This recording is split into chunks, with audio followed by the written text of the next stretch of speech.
Village Valley de pe noul canal Shadow Crafters. Acesta este primul videoclip al nostru și va fi vorba despre cum să construiți o casă complexă, așa de început, cu tot ce vă trebuie în ea. Așa, începând de la furnace-uri până la enchanting table. Deci, are și chest, și anvil, și crafting table, și pat, și tot ce trebuie. Bun. Acum să vă arătăm cum o construim. Deci, în primul și primul rând săpăm două pătrățele în jos, punem patul. Săpăm așa. Perfect. Aici vine anvil. Două chesturi. Și aici puneți două cobblestone slab sau un cobblestone. Bun. Acum urmează partea puțin mai grea. Luăm cobblestone, punem în spatele anvilului. Aici punem crafting table-ul și enchant-ul. Aici vin furnace-urile. Punem și aici ca să putem pune și la furnace. Așa. Nu.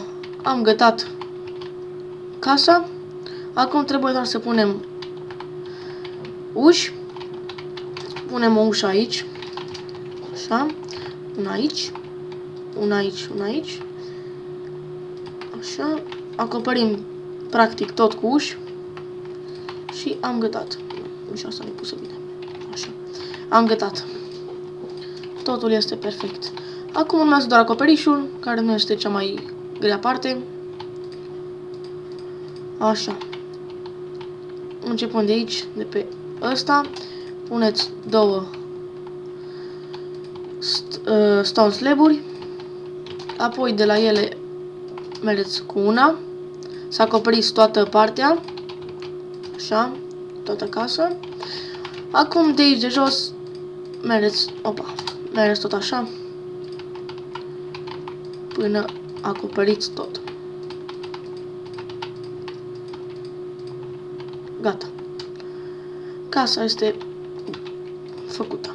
Acum mai trebuie doar să luați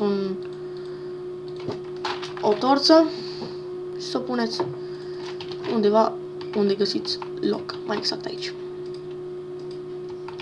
Este cea mai complexă casă pe care o știu și care este foarte, foarte ajutătoare. Mulțumesc pentru vizionare, sper să vă placă cu ce am venit pentru astăzi. Nu uitați să dați un like, un subscribe și ne întâlnim în episodul următor.